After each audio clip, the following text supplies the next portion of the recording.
Bahagi ng ating doctrinal message. Doctrinal message po ito. Kaya yung talata po, yung magsasalita. Na po, hindi po ako, yung mga talata na aking sasabihin, ito po yung magbabahagi ng paliwanag ng mga katotohanan. Makikita po natin dyan, pati yung kadiyusan ni Kristo. No? Makikita nyo sa agos na mga kataga na mga talata sa Biblia, makikita po natin yung mga bahagi ng katotohanan para makita nyo kung paano bulaan, no? Sinungaling. Yung mga nagpapahayag na hanggang doon lang yung kapangyarihan o pagiging tao ni Kristo at hindi siya Diyos. Diba? Now, mayroon pong tatlong uri ng pagbabalik, advent, ng ating Panginoong Jesucristo. Tatlong advent. Yung uri ng pagbabalik ng ating Panginoong Jesucristo. Pagparito ng ating Panginoong Jesucristo. Una, marahan. Slow process. Ibig sabihin, kahit na makapangyarihan ng Diyos, hindi siya katulad na ginawa yung bahagi ng kanyang pagkakatawang tao na within a snap ng finger, no? Oh, magiging tao ako ngayon, no? Para pasimulan ko yung aking ministry, no? Para ako mamatay sa krus. Hindi ganon. Kundi dumaan siya sa mabagal na proseso. No? Slow process. Marahan. Ang dala ay pag-ibig. 1:3:16, Roma 5:8. Puro pag-ibig po yan. Na po? Now, ipinahayag ng Diyos sa lumang tipan sa pamamagitan ng hula ni Propeta Isaiah.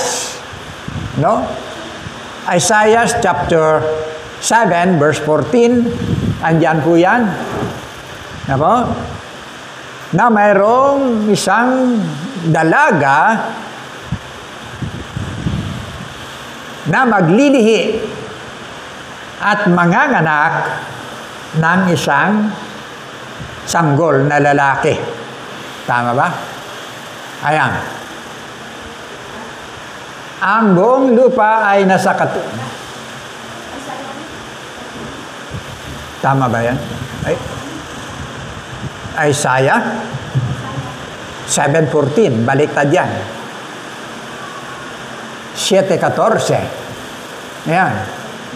Kaya't ang Panginoon nga ay magbibigay sa inyo ng tanda. Narito ang isang dalaga, maglilihi at manganganak ng isang lalaki at tatawagin ang kanyang pangalan na Emmanuel. No? Isang dalaga, pure, virgin, hindi nakaranas ng anumang pagsalaula sa kanyang pagkababae ng isang lalaki. Berhen na berhen. Kaya nga sa Lucas chapter 1, verse 34 to 35,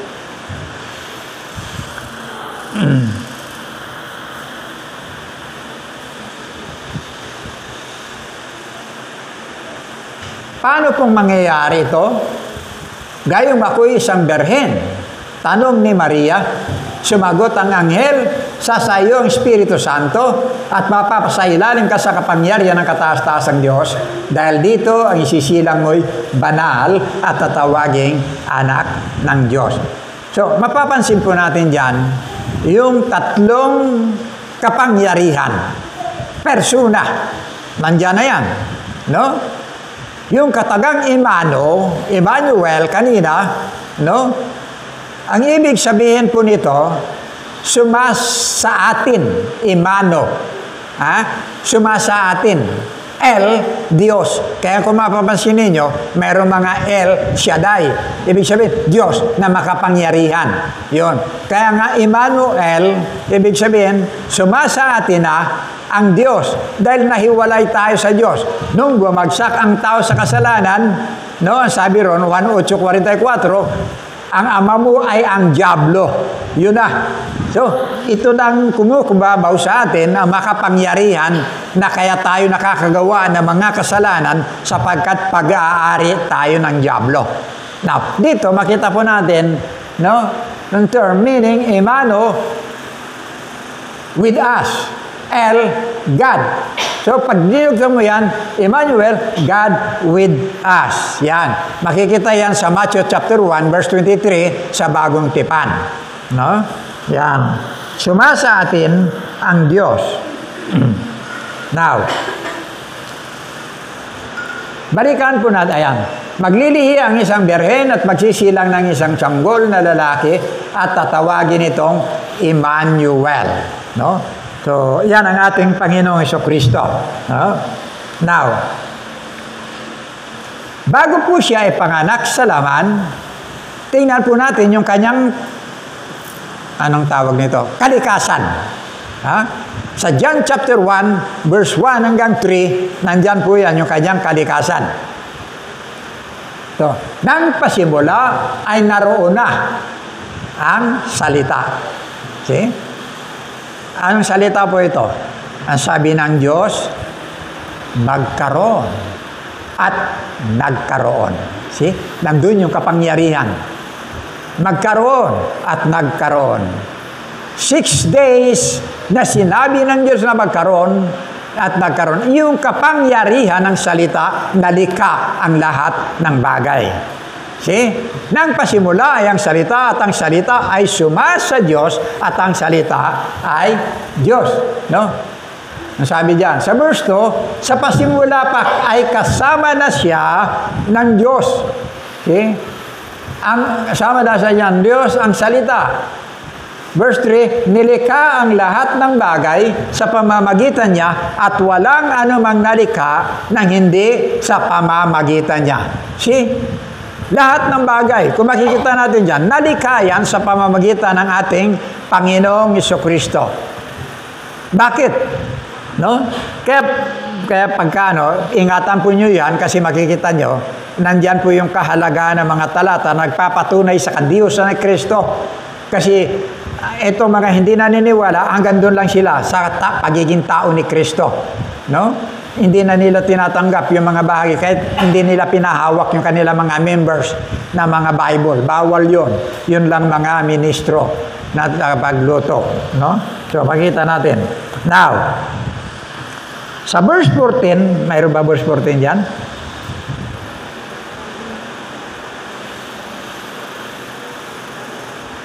Talatang 14.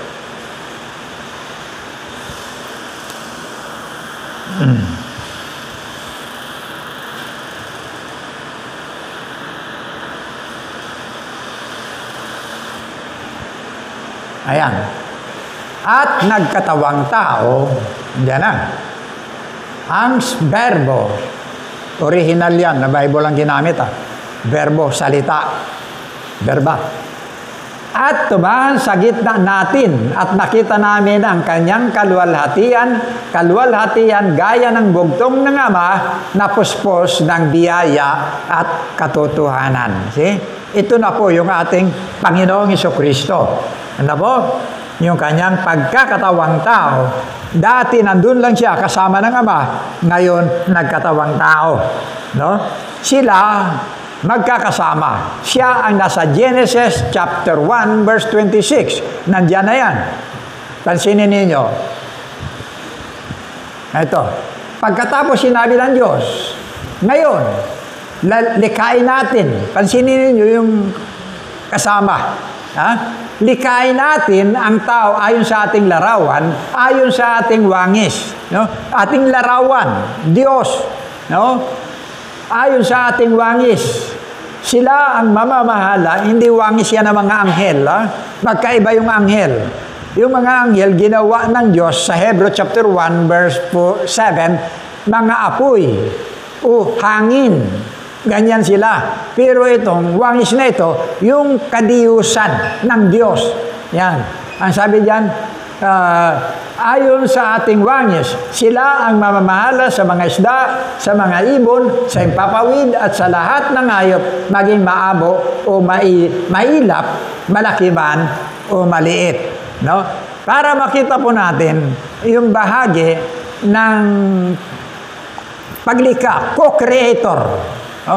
Co-equal, pantay, no? Sa kadiyusan, co-creator, kamanlilikha, no? Pag tinignan mo, yung Genesis chapter 3, verse 22, ayan, pagkatapos sinabi ng Panginoong Yahweh, katulad na natin ngayon ang tao. See? Ito yung kasama niya na lumikha. Ngayon, katulad na natin, ang sabi niya, ang tao. No? Katulad na natin ngayon ang tao, sapagkat alam na niya ang mabuti at masama. Baka pumitas siya at kumain ng bungang kahoy na nagbibigay buhay at hindi na siya mamamatay. See? Bukod doon sa puno na sinasabing kamatayan, may puno rin puro na nagbibigay buhay na walang hanggan. Hindi na siya mamamatay. Pansinin niyo yung pag-ibig ng Diyos na maging sa bahagi ng kanyang nature. Ano po? Isipin niyo, napasa tao na yung lahat ng kasiraan. Halimbawa sa akin, andyan na, mataas ang kolesterol ko, uric acid ko, ang dami kong diabetes ko, may prostate ako, lahat-lahat nandyan na. Yung spinal cord ko, buto sa buto na, wala nang foam, wala nang litid na mamagitan, kaya kunting ganyan lang, masakit. No? Lahat ng yan. Kung mabubuhay ako ng walang hanggan, dala ko pa rin yung karamdaman. See? Ang hirap, di ba? Mahirap. Magsasuffer ka nang wala ka ng kamatayan, nandyan lahat, nararamdaman mo yun lahat ng sakit. Hindi yun kagalingan. Ano po? Hindi ka mamamatay. Okay. So, makikita po natin yung bahagi ron, sinabi ron. Balikan natin ang sabi ni Maria, paano mangyayari ito? Gayong ako isang dalaga. Ang sabi ng anghel, bababa sa iyo ang Espiritu Santo, no? At lililiman ka ng kapangyarihan ng kataas-taasan. Pangalawa, banal ang isisilang mo at tatawaging anak ng Diyos. Tatlo po yan. See? Yung isisilang, galing na po ron. See? May layunin. Bakit? Sa kanyang pagta-travel, darating siya sa punto na mamamatay. Para yung taong may kamatayan, matubos sa bahagi ng kanyang kamatayan. Yun ang kanyang layunin. Na po? Yun ang kanyang layunin. Kaya, ang sabi ng John chapter 4:24, ang Diyos ay Espiritu. Yun ang kanyang kalikasan. Ang Diyos ay Espiritu. Pag hindi na katawang tao, paano mo ipapako ang isang Diyos, Espiritu, na siyang gagawa, magtutubos ng ating mga kasalanan? See? Nakikita po natin? Andun po. Now, ang purpose ng kanyang pagparito ng ating Panginoong Jesucristo sa Luke chapter 19, verse 10. Yan po.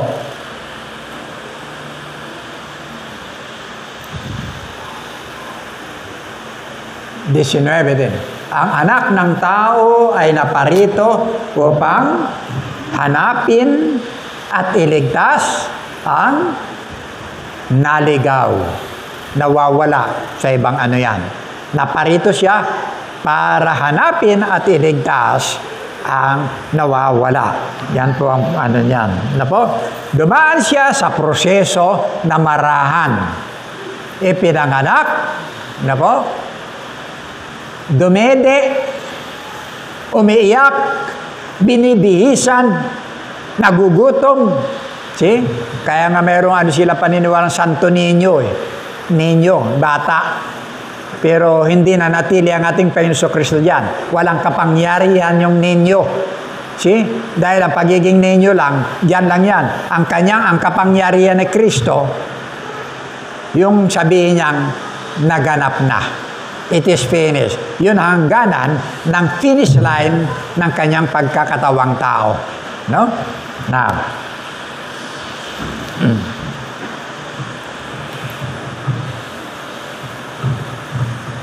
John chapter 17, verse 4, 5. Yan po yung kanyang layunin. Inihayag ko dito sa lupa ang iyong kalwalhatian. Natapos ko na ang ipinagagawa mo sa akin.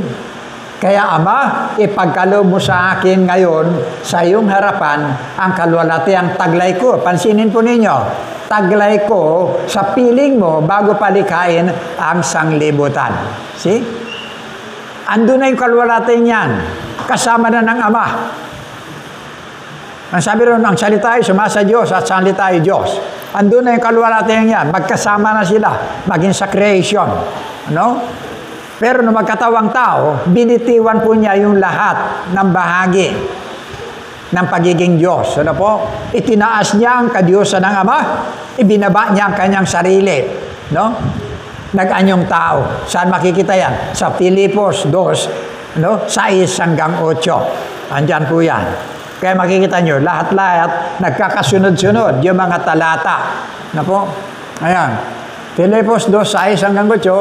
Kahit taglay niya ang kalikasan ng Diyos, pansinin nyo, yung kalikasan, yung nature niya, no? Yan ang kanyang kalikasan. Hindi niya pinagpilitang manatiling kapantay ng Diyos.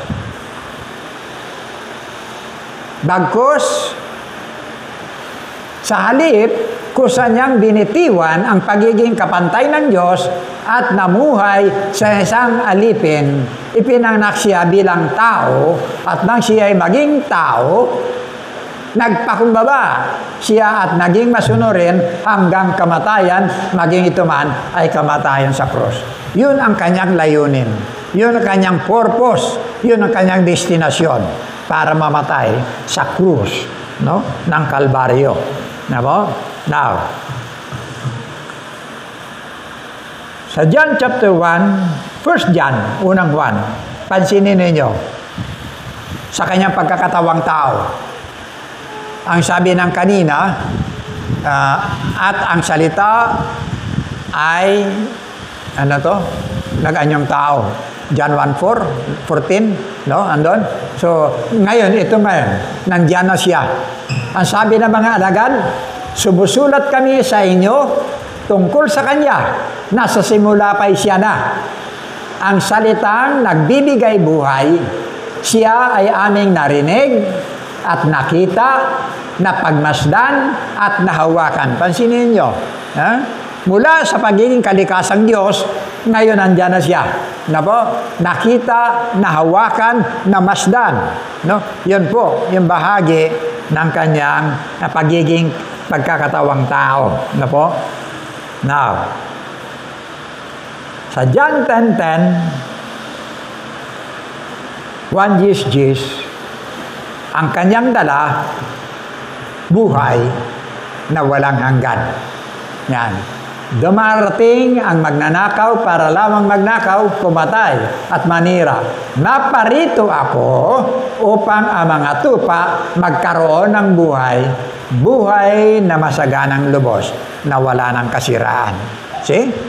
Yan ang layunin ng pagkakatawang tao ng ating Panginoong Jesucristo.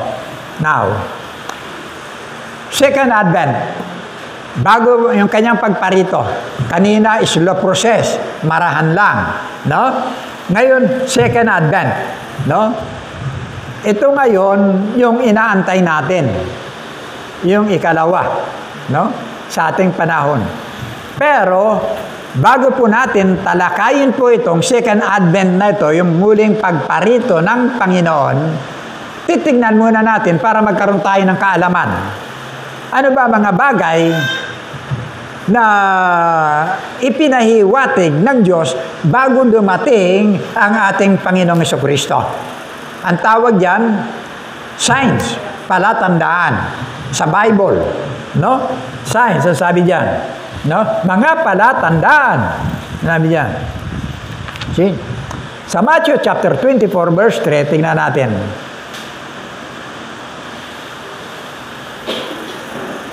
Second Advent. Sudden, biglaan yan, ha? Ito na yung tinatawag nating rapture, ha? Ito na yung tinatawag. Kanina is slow process, no? Ngayon, bigla, okay? Matthew chapter 24. Aha. Sa panahon yun, may dalawang lalaking nagtatrabaho sa bukid. Kukunin ang isa at iiwan ang isa. See? Yan ang rapture. Kaya kanina sabi ko, batanghali na rapture yata silang lahat. Ako lang naiwan. Kasi magna 9:30 na, wala pang tao. Pero sabi ko, naganap na yata yung rapture. No? Okay? May dalawang babaeng nagtatrabaho sa gilingan, kukunin ang isa at iiwan ang ikalawa. 42, kaya't maging handa kayo dahil hindi ninyo alam kung kailan darating ang inyong Panginoon. Maganda kayo. Yan ang sabi diyan. So, paano mo paghandaan? Pag sinabi mo sa Matthew chapter 24 verse 3, makikita mo nandiyan. Tinukoy diyan ng ating Panginoon Kristo sa kanyang mga alagad. At samantalang siya ay nakaupo sa bundok ng mga olibo, ay nagsilapit sa kanya ng bukod ang mga alagad na nagsisipagsabi, sabihin mo sa amin, kailan mangyayari ang mga bagay na ito at ano ang magiging tanda, palatandaan, sign ng iyong pagparito at ng katapusan ng mundo. Pag sinabing sign, palatandaan. Di ba?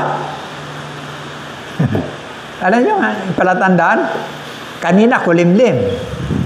Ha? Pagising ko pa lang, nakikita ko yung mga dahon ng ano dyan. Abay, pumapatak yung ulan. Galing sa yero. Naku po, sabi ko, uulan. See? Kikita ko kasi, madilim eh. Pero nung sumikat ang araw, abay, maganda magiging panahon. See? Mga palatandaan.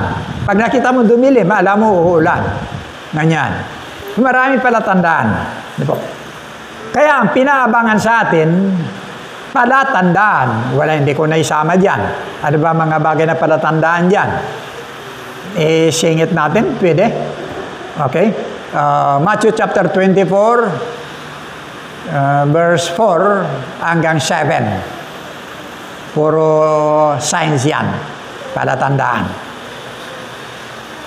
At sumagot si Jesus. Ito yung tanong kanina ng kanyang mga alagad.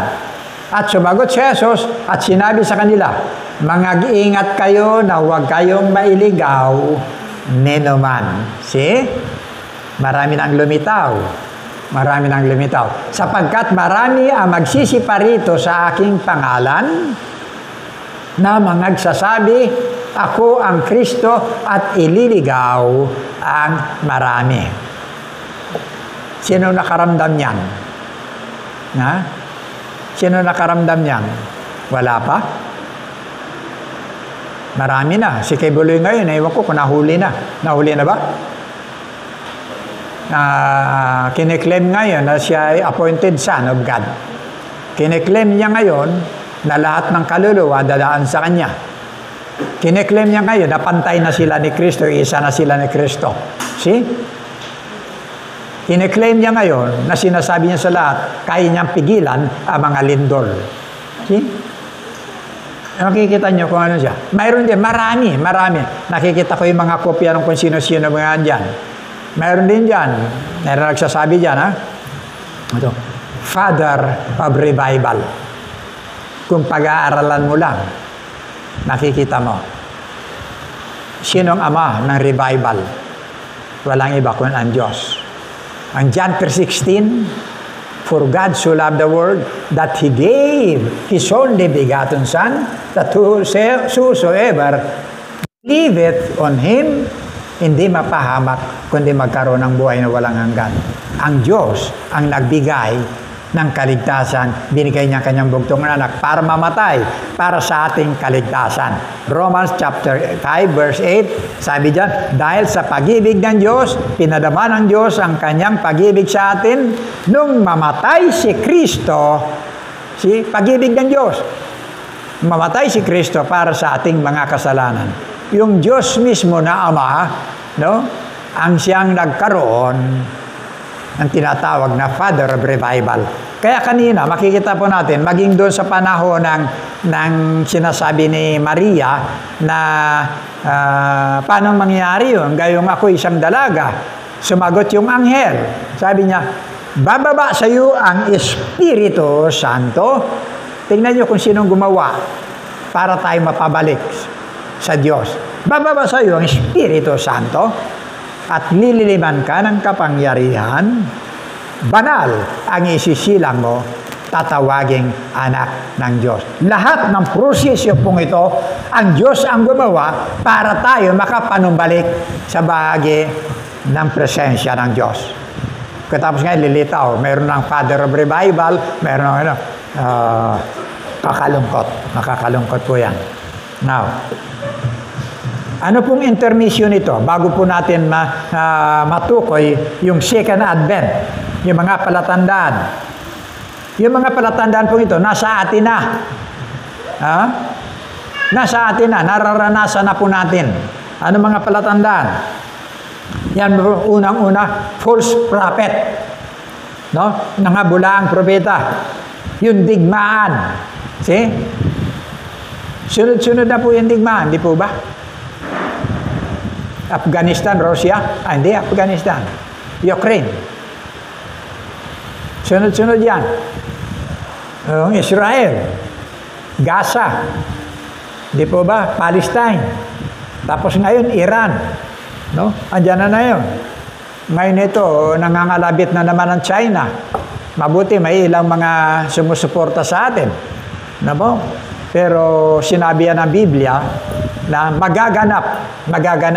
Sabi niya ganyan. Kaya lang hindi pa ito ang wakas. Magaganap. Kaya sabi niya, huwag kayong mabagabag. Nararapat na mangyari ang lahat ng yan. See? Yan ang mga bahagi na makikita po natin yon. Umuusbong na. Di po ba? Yung lindol, landslide. Di ba nababalitan nyo ngayon? Sunod-sunod ng landslide. Kailan nangyari yung Ginsaugon? Nag-landslide na ganyan.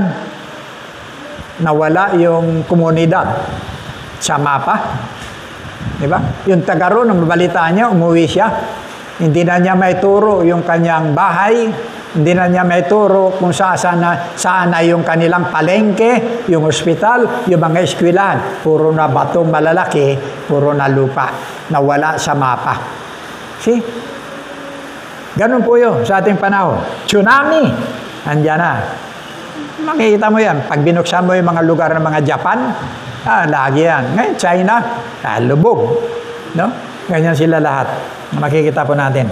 Karamdaman. Diyan lahat, mga karamdaman. No? Mga meningococcemia, o anumang uri ng mga karamdaman, mapatao, mapahayop, na wala ng mga gamot. Ito, nakalipas lang natin. Mga AIDS, na po, mga itong COVID. Yan. Marami pa. Karamdaman. Rampant na yung tinatawag na corruption. Di ba? Na ngayon, ang mga kinukulong, yung mga nanunungkulan. Di po ba? Nakulong na yung mga presidente. Nakulong na yung mga sa Court of Justice. Nakalaya na ba si De Lima? Hindi pa. Nakalaya na? Mabuti, nakalaya na. Marami dyan. Mga tinatawag na, hoodlums in uniform. Mga corrupt. Na po? Lahat ng yan. Rampant na po ang corruption. Na po? Rampant na rin ang kriminalidad. Na po? Mga hayag na pagpatay. Ito na po sa panahon natin. Kaya makikita mo kahit nasa siyudad, Maraming tao nakakakita. See? Wala na silang takot. Pagka ginusto kang patayin. Noon, pagka pinatay ka, palihin. Gabi. Ay ngayon, wala na. Pag pinatay ka, kahit sa loob mo ng bahay ka, hindi ka naligtas pag ginusto kang patayin. Di ba? Hindi biro yung ilang taon ba nakaano si Duterte? Nakaupo, ang dating presidente. 6 years. Pero kung bilangin po mo yan, mahigit 7,000 ang taong namatay sa panahon ng kanyang panunungkulan. Sa loob na ng bahay, dinudukot pa. Kaya makita mo, nauso yung mga salvaging nung araw, no? Ay mga pumapatay dyan, yung mga ano rin, inaalagaan ng mga ano sa loob. Mga bilanggo rin. Mga thrill killer talaga. Yung talagang ginaganyan yung katawan, binubutas talaga. No? Ganyan. No? Uso na ngayon. Yung tinatawag na 1 linggong pag-ibig. See? Kasal ngayon, anal bukas. Tapos hanap ka na naman ng pakakasalan uli. Ganon lang yung buhay ngayon. See? Uso na rin ngayon yung kinakasal. 2 babae. 2 lalaki. Magkapareha. Di ba? Grabe ng takbo natin ngayon. Yung sabi niya, pagdating doon sa, I pronounce you husband and wife, ay pari yung babae. Hindi mo alam kung sinong husband doon, kung sinong wife doon sa dalawa. Yung pari yung lalaki rin, kiss the bride. See? I pronounce you husband and wife. Hindi mo malaman kung sinong tatawagin mo rong husband at kung sino rin tatawagin mong wife sa 2 lalaki. Uso na ngayon, yung nakatayo, yung isa, kinakasal, yung isa nakahiga sa taol. Makakita na kayo nun? Oh. Nakahiga sa taol, tapos yung isa, andun, sumasagot din. Tatunangin mo yun, paano masasagot pa yun? Na mahal niya yung isa. Ay samantalang sa Biblia, ang kamatayan ay paghihiwalay. Na once kayong dalawa, pag kinasal kayo, pagkatapos, pag namatay yung isa, malaya ka na. Yun ang ano ron. See? Pero pagkatapos ito, patay yung isa, kinakasal pa rin. Uso na yan ngayon. Lahat. Uso na ngayon. Yung lalaki, yung bukol niya rito, ililipat niya sa dibdib. See? Yung busis niyang malaki, paliliitin niya. See? Ganun siya. Yung kanyang kasarian, papaltan niya. See? Kaya sabi ng doktor na nag-opera, nakakaawa ito mga ito, na nabubuhay sa katauhan ng iba. See? Ito na po yung panahon natin. Uso na ngayon ang paramihan ng butas. Di ba? 5 ang butas dyan. Butas sa ilong, butas sa kilay, di ba? Butas sa bibig, butas sa dila, butas sa pusod. Di ba? Puro butas. Uso na ngayon yung borda. See? Kaya nakakalungkot, sabi ko nga, mayroon dito na nagde-declare na isang mananampalataya, pero trabaho niya, sirain yung templo ng Diyos. Templo yan ng Diyos eh. Huwag mo bahiran ha. Tatatak mo dyan, mukhang demonyo, tatatak mo rito, ahas, tatatak mo rito, kung ano, dragon. Ay katawan, templo yan ni Kristo. Wala nang pakundangan. Ito na ang takbo ng ating panahon. Ano po? Now, ngayon po yung panahon na ang tao nagpapakamatay sa pag-akap sa relihiyon. See? Di ba? Mag-ano pa yan? Na kami ang unang itinatag ni Kristo. Sabi nila, kami ang unang tinatag ng Diyos. Ganyan ang ano nila niyan. Kaya makikita mo, tandaan natin na ang Kristyanismo, no? Kristyanismo po ay hindi relihiyon. Ang Kristyanismo, relasyon kay Kristo. Bukan natin? Relasyon kay Kristo. Now, panahon na po, maging yung mga anak ng Diyos, na po, yung panlalamig sa kanilang pananampalataya. Nasa Bible po yan. Na po? Wala na pong Biblia, wala na pong prayer, wala na pong simba. See? Ganun na lang. Outsider. Marami na po mga nagsasabing Kristiyano yan. Na wala na po. Now, second advent.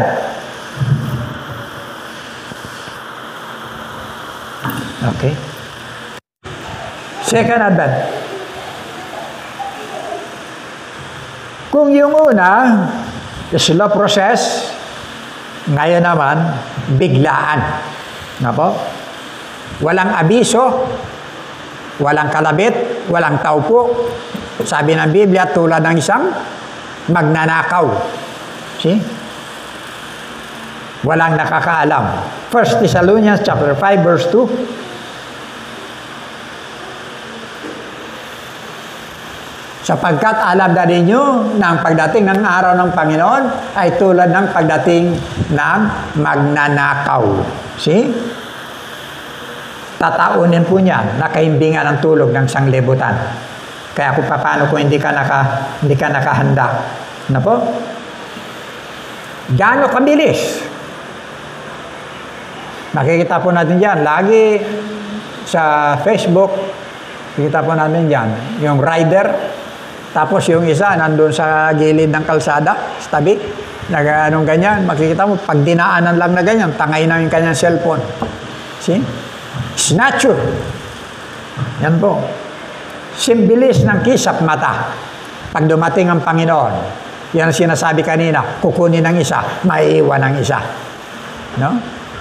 1 Corinthians chapter 15, verse 52 to 53, sabi po dyan, sa isang sandali, sa isang kisap mata, kasabay ng huling pag-ihip ng trompeta, sapagkat sa pagtunog ng trompeta, ang mga patay ay muling bubuhayin at di na muling mamamatay.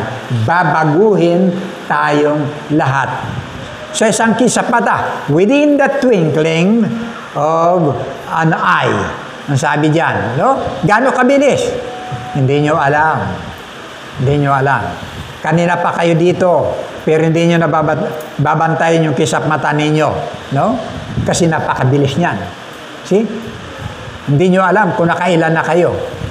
Napakabilis. Malalaman lang nyo na talagang mabagal yan kapag kaganyan na itsura nyo. Yan. Pero kapag mabilis yan. Hindi mo alam. Ganong kabilis ang pagdating, pag-snatch ng Panginoon sa kanyang mga anak. Iglesia, church. No? Iglesia. No po? Now, sabi niya, magpapanik po yan ang buong sanglibutan. Walang nakakaalam eh. Hindi siya bababa. Mauna lang yung mga patay. Mauna muna yun. Maaring mag-isip ka, paano yung iba? Abo. See? Di ba? Yung si Mr. Mata. Mamatay yun, yung kanyang abo nasa jar na maliit. Pagdating dun sa bundok, inakyat nila yung kung saan bundok, sinaboy lang kanyang abo. See? Mag-iisip ka, paano kaya pag dumating ang Panginoon Kristo? Ay kalat na yung kanyang abo, sumama na kung saan. See? Hindi natin pwedeng questionin ang Diyos. Lahat ng bagay nagagawa niya. Walang imposible sa Diyos. Paniwalaan mo lang, panampalatayan mo lang. No? Na yung kanyang gagawin, mabubuong muli. No? Pag rapture, anuman, saan man, sa dagat ka man, namatay. Nawala ka man, na hindi na nakita, katulad ni Mang Titong. No? No, ni Mang Titong, si Mang yung maso. Wala na, hindi na nakita. Pero lilitaw at lilitaw yan. Ano po? Yun po yung pinaka-reunion ng bawat isa. Pag akyat na ganyan, unang-una, mga matagal na namatay na kay Kristo, pagkatapos susunod, tayong mga dinatnan na buhay pa. No? Yan ang sinasabi ng Panginoon. No? I am the resurrection and the life.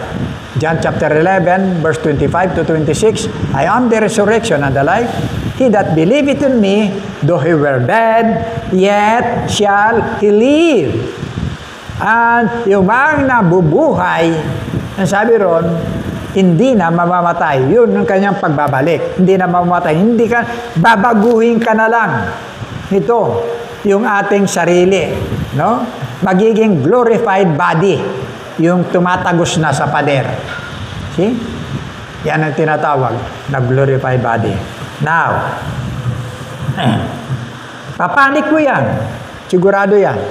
Pag nagkaroon ng rapture ngayon, maraming magpapanik. Maraming maghahanap. Ka-sisters yun. Maraming maghahanap niyan. Pag nag-rapture ngayon, taranta sila dyan. Punta sa pulisya, punta kung saan. See? Punta sa ospital, punta sa... Hanapin nila talaga yan. Ganyan. Ganyan. Now, sino... Ito po yung tinatawag na rapture, bilang pag-aagaw, sudden snatching. Tingnan nga natin, Luke chapter 12, verse 40.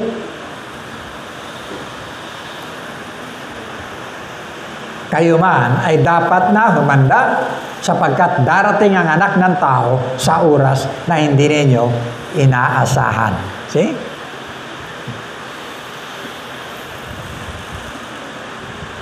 Marami yan. No? Ano talaga?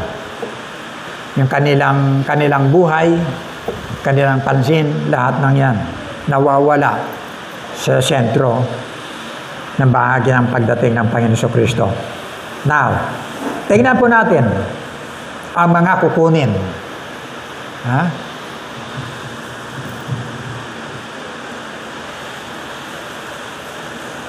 Maaga pa. Mag-aalaon na pa lang.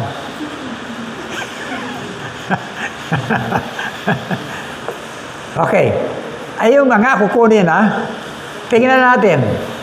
Tingnan mo ngayon yung sarili mo. Tingnan mo yung sarili mo. Okay? Ang kukunin, number 1, tumanggap sa ating Panginoong Jesucristo. John 1:12. Okay? 13. Sama na natin yung 13. Tumanggap kay Kristo. Okay? Ang sino bang sa Kanya tumanggap, pinagkalooban ng karapatan, authority to become the sons of God.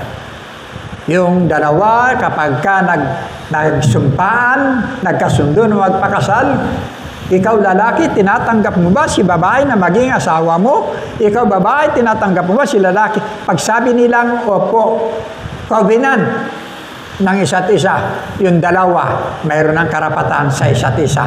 Yung dalawa, magiging isa. See?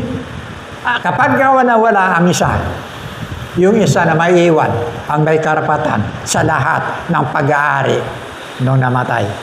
Authority to become the sons of God. See? Verse 13, na mga ipinanganak na hindi sa dugo, ni sa kalooban ng laman, ni sa kalooban ng tao, kundi ng Diyos. See? Alam ba ninyo na maraming naging Kristiyano na kalooban lang ng tao? See?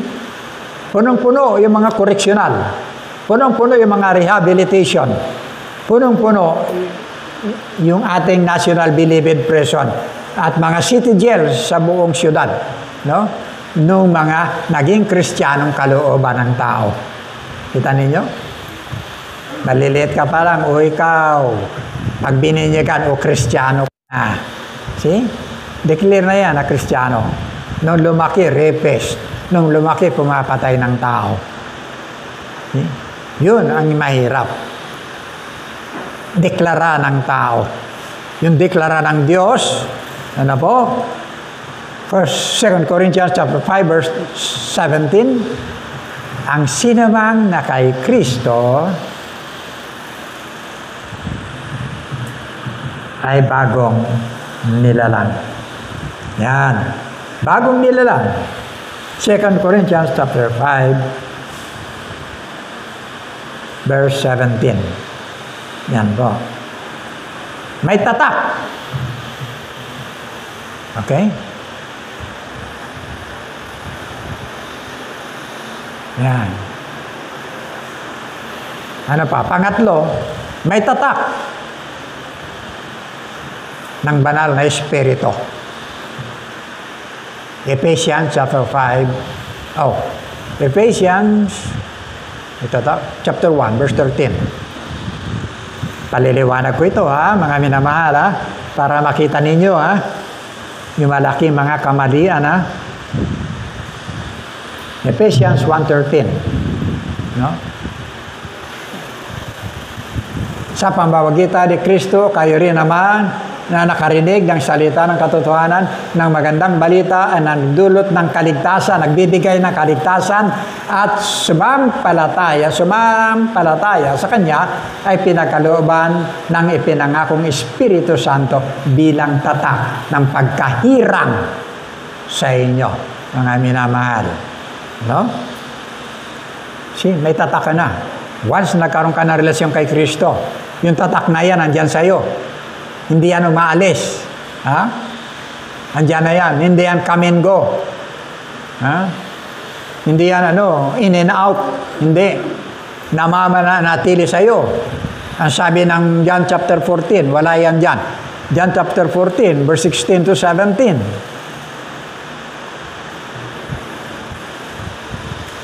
Okay.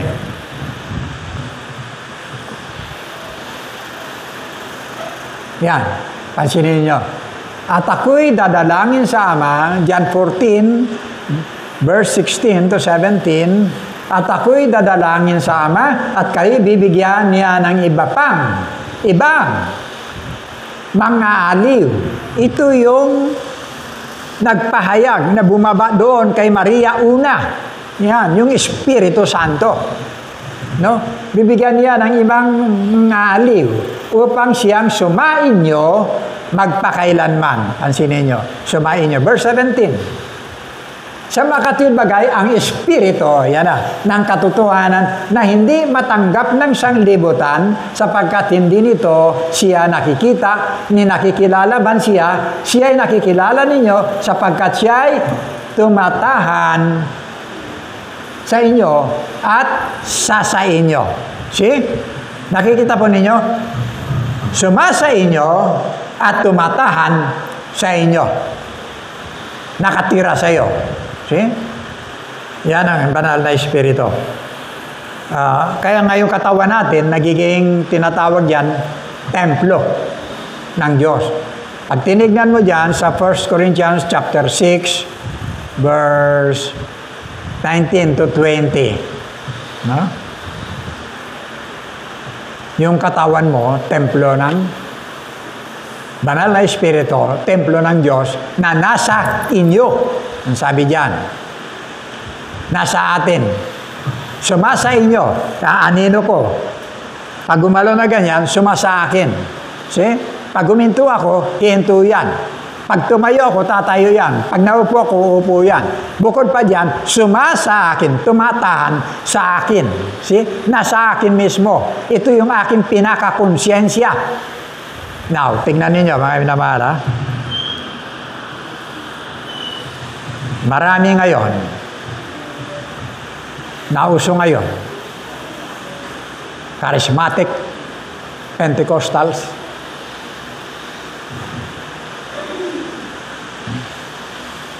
come, Holy Spirit, fall on me now. Come, Holy Spirit, I need you. Come, Holy Spirit, I pray. Hinihingi nila ang banal na Espiritu. Kita niyo pagkakaiba? Nandiyan na sa'yo. Hindi mo na kinakailang hingiin. para bumaba sa'yo. Delikado yan. Paano kung may naghihingalo ngayon? Ha? Paano mo masira ng gospel? Wala ka palang espiritu ngayon. Nakukuha ninyo? Marami po ngayon na tinatawag na Kristiyanong external. Anong external? Kristiyanong external. Ha? Physical. Ang tawag yan. External. Panlabas lang. Balat. Ha? Nakukuha ninyo? Kaya makikita ninyo, ang bahagi ng kanilang patunay, gusto nilang saktan ang kanilang sarili. Nakukuha ninyo? Gusto nilang saktan ang kanilang sarili. Ang iba, nagawak ng pako, nakadipa, para lang patunayan yung hirap at sakit. External Christian yan. Physical. Iiyak. Halos pati uhog tumutulo. Nako-cultivate ang emosyon. See? Yun ang pagkakaiba. Ang tunay na bahagi, yung Christian internal.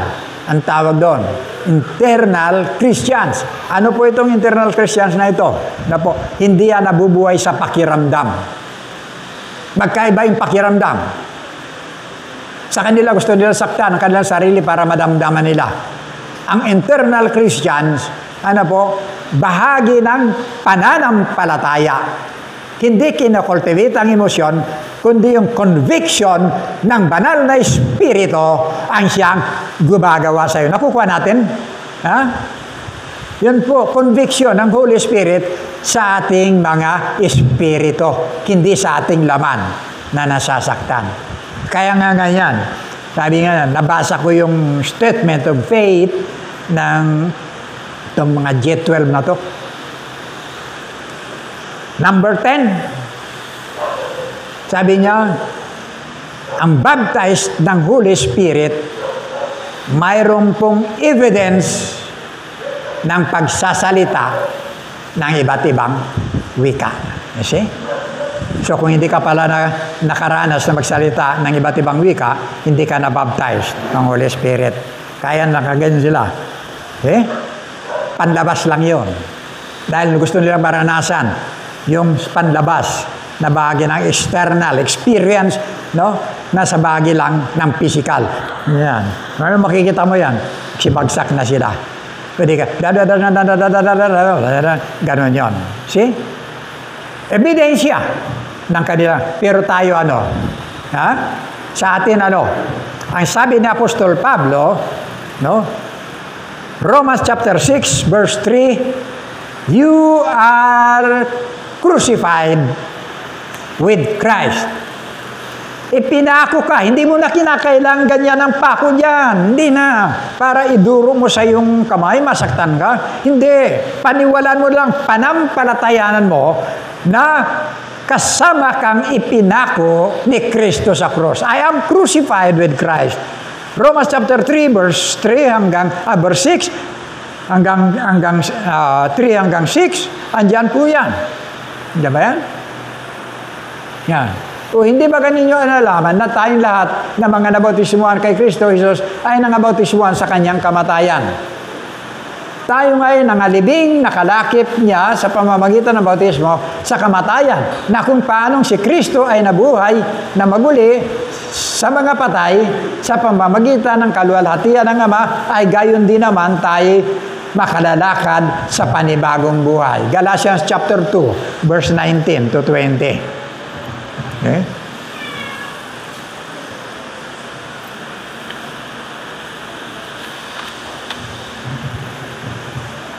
Sapagkat ako, sa pamamagitan ng kautusan, ay namatay sa kautusan, upang ako'y mabuhay sa Diyos. Verse 19 yan. Ito na, verse 20. Ako'y napako sa krus na kasama ni Kristo. You see? Hindi mo kinakailangan. Tapos na. You are crucified with Christ. dapat mong kilalanin pananampalataya mo na ikay kasama nung mamatay si Kristo. Sabi diyan, ako'y napako sa krus na kasama si Kristo at hindi na ako ang nabubuhay kundi si Kristo na ang nabubuhay sa akin. At ang buhay na kinabubuhay ko ngayon sa laman ay kinabubuhay ko sa pamamagitan ng pananampalataya. Hindi sa pamamagitan ng pagsasagawa para maranasan ko at maramdaman yung bagay na ginawa ni Kristo. External. Pamamagitan lang ng physical. Nakukuha po ba natin?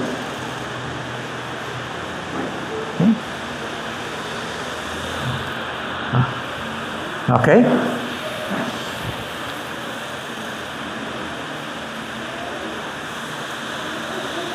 Okay, tatapusin na natin. Yung bahagi na pinaabangan po sa atin ngayon ay hindi po ang kapighatian na darating sa sanglibutan, kundi ang pagdating ng ating Panginoon Kristo. Kung ano man po na hindi natin natalakay dito, tatalakayin po natin sa susunod. Pati yung kapighatian na darating sa sanglibutan, tatalakayin po natin lahat po yan. Para nagkakasunod-sunod po yung lahat ng pangyayari. Makita po natin yung mga hindi naintindihan. Kailan yun?